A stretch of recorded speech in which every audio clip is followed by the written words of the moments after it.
Israel কিভাবে প্রতিষ্ঠিত হয়েছে সেটা আমরা অনেকেই জানি, কিন্তু কেউই দেখিনি। তবে আপনি যদি অভাগা হন, তাহলে আপনার জীবদ্দশাতেই আরেকটি ইসরায়েলের জন্ম হয়তো দেখে যেতে পারবেন।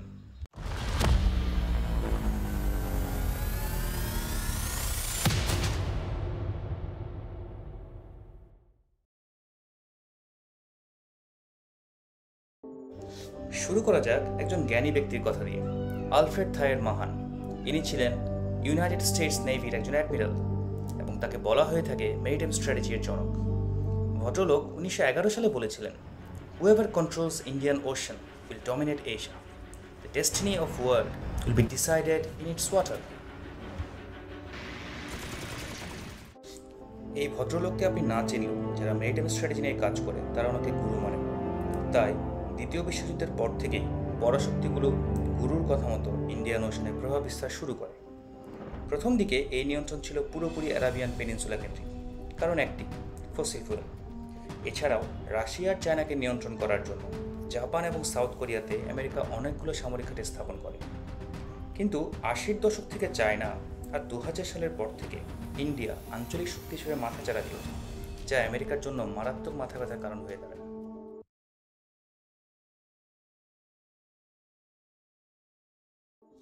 প্রথমেই বোঝা উচিত ভারত মহাসাগরের ব্যাপ্তি কতটুকু।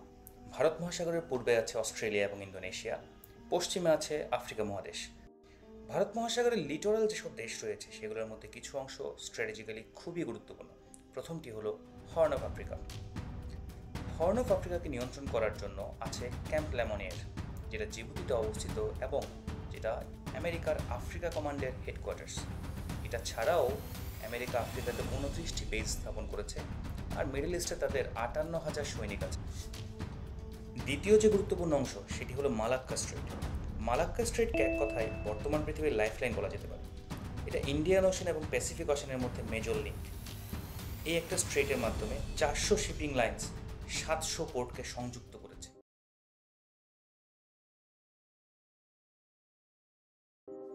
ইন্ডিয়ান ওশানে মালাক্কা স্ট্রেট নিয়ন্ত্রণ করার মতো রিজিওনাল পাওয়ার আছে মাত্র দুটি, একটি চায়না, অন্যটি ইন্ডিয়া।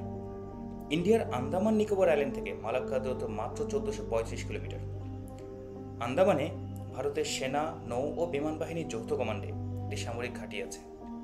চায়না জিওগ্রাফিক্যালি একটু দূরে থাকার কারণে এই সুবিধা থেকে বঞ্চিত।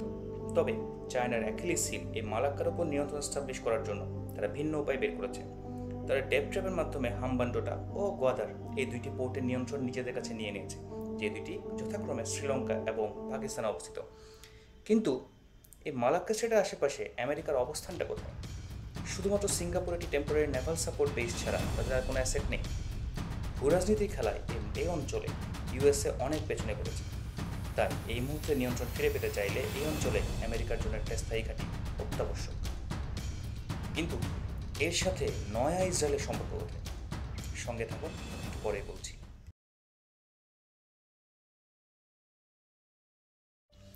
গত 2 যুগ ধরে লাখ লাখ রোহিঙ্গাকে দেশ থেকে বিতাড়িত করা হচ্ছে। তারা বাংলাদেশে মানবতার জীবনযাপন করছে, রিফিউজি হিসেবে বসবাস করছে।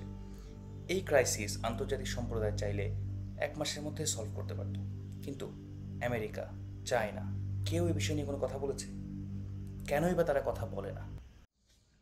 সাউথ ওয়েস্ট চায়না এর অপার ব্যবসায়ী সম্ভাবনা, কিন্তু জিওগ্রাফিক ডিসঅ্যাডভান্টেজের কারণে এখানে সরাসরি ব্যবসার প্রসার ঘটানো সম্ভব হচ্ছে না। এই সমস্যা উত্তরণের জন্য 2018 সালে চায়না এবং মিয়ানমারের মধ্যে চায়না মিয়ানমার ইকোনমিক করিডোর নিয়ে একটি এমওইউ স্বাক্ষরিত হয়। পরবর্তীতে 2021 সালে মায়ানমারের সামরিক সরকার ক্ষমতা আসার পরও চায়না এবং মায়ানমারের মধ্যে এই সমঝোতা চালু থাকে। এই করিডোর প্ল্যান অনুযায়ী চায়নার চংচিন হতে ম্যান্ডেলে হয়ে কিয়াকপিউ পোর্ট দিয়ে চায়না সরাসরি ভারত মহাসাগর অনুপ্রবেশের সুযোগ পেয়ে যায়। একদিকে অপার বাণিজ্যের সুযোগ, তার সাথে ভারতের আন্দামান কমান্ডের পেছনে একটা স্ট্র্যাটেজিক লোকেশন চায়না পেয়ে যায়। যদি এমন সুযোগ পাওয়া যায়, তবে রোহিঙ্গা ইস্যুতে চায়না কেন কথা বলবে? চীনের এরকম একটা গ্র্যান্ড স্ট্র্যাটেজিক মুভ আমেরিকার জন্য পরিস্থিতি আরও ঘোলাটে করে দিয়েছে। এটি ইন্ডিয়ান সাবকন্টিনেন্টের রিলিজিয়াস ম্যাপ। ম্যাপের ঠিক পূর্ব প্রান্তে দেখুন, ভারতের 7 সিস্টার্সে একটি বিশাল অংশ খ্রিস্টান ধর্মাবলম্বী। দীর্ঘদিন ধরে ভারতের এই অংশে বিভিন্ন বিচ্ছিন্নতাবাদী দল স্বাধীনতার জন্য লড়ছে। Ethnic diversity, lack of representation under development, partition against will ইত্যাদি বিভিন্ন কারণে এই অঞ্চলগুলোর স্বাধীনতা চায়। কেমন হয় যদি এইসব খ্রিস্টান ধর্মাবলম্বী জনগোষ্ঠীকে নিয়ে একটি স্বাধীন রাষ্ট্র গঠন করা যায়? অন্য কারোর জন্য ভালো না হলেও আমেরিকার জন্য হবে সোনায় সোহাগা। পৃথিবীর বুকে দ্বিতীয় ইসরায়েল তৈরি করা সম্ভব। এরকম একটি রাষ্ট্র যদি এ অঞ্চলে প্রতিষ্ঠা করা যায়, তাহলে ভারত ও চীনের রাতের ঘুম হারাম হয়ে যাবে। এবং আমরা সবাই জানি আমেরিকা চাইলে সেটা সম্ভব। ইসরায়েল এবং তিমুর লেস্তে এর জলজান্ত উদাহরণ। কিন্তু এখানে একটি সমস্যা আছে।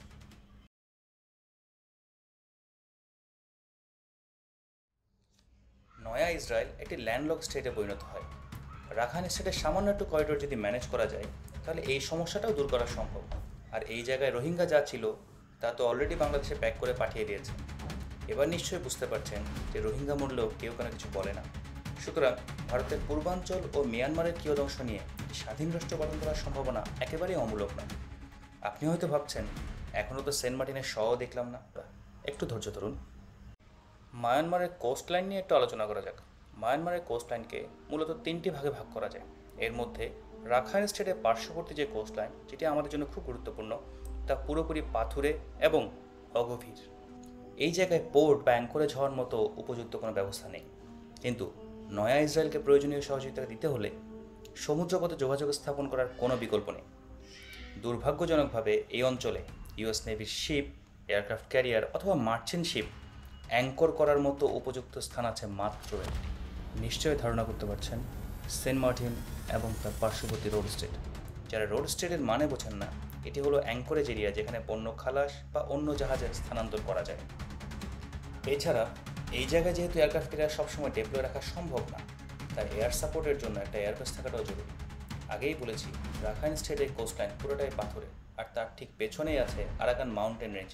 তাই এই জায়গায় এয়ারবেস করা তেমন একটা সহজ নয়। তাই এয়ারবেস করার জন্য আমেরিকার কাছে বিকল্প আছে মাত্র একটি, Saint Martin. There is even rumour that USA এর আগেও সেন্ট মার্টিন আইল্যান্ডের নিয়ন্ত্রণ নেওয়ার চেষ্টা করেছে। কারণ সেন্ট মার্টিন আইল্যান্ড এবং তার অ্যাডজাসেন্ট এরিয়ার নিয়ন্ত্রণ ছাড়া পুরো প্ল্যানটাই অকার্যকর হয়ে যাবে। এতক্ষণ ধরে যা শুনলেন তার পুরোটাই আপনার কাছে বেশ জটিল, অসম্ভব এবং সুপারফিশিয়াল মনে হতে পারে এত ঝামেলা ইউএসএ কেন যাবে। যদি তাই মনে হয় তবে ভেবে দেখুন, ছোট একটি দেশ ইসরায়েল দ্বারা মধ্যপ্রাচ্যের সবগুলো দেশকে নিয়ন্ত্রণ করে আমেরিকা। ঠিক তেমন একটি রাষ্ট্র যদি দক্ষিণ এশিয়া স্থাপন করা যায়, তাহলে এই অঞ্চলের নিয়ন্ত্রণ নেওয়া আমেরিকার জন্য খুব একটা কঠিন হবে না। আশা করি ভিডিওটা আপনার ভালো লেগেছে। যদি আপনার ভালো লেগে থাকে তাহলে দয়া করে সাবস্ক্রাইব করবেন এবং শেয়ার করবেন, যাতে এই অধম ভবিষ্যতে আরও ভালো ভালো ভিডিও বানানোর জন্য উৎসাহিত হয়। ধন্যবাদ।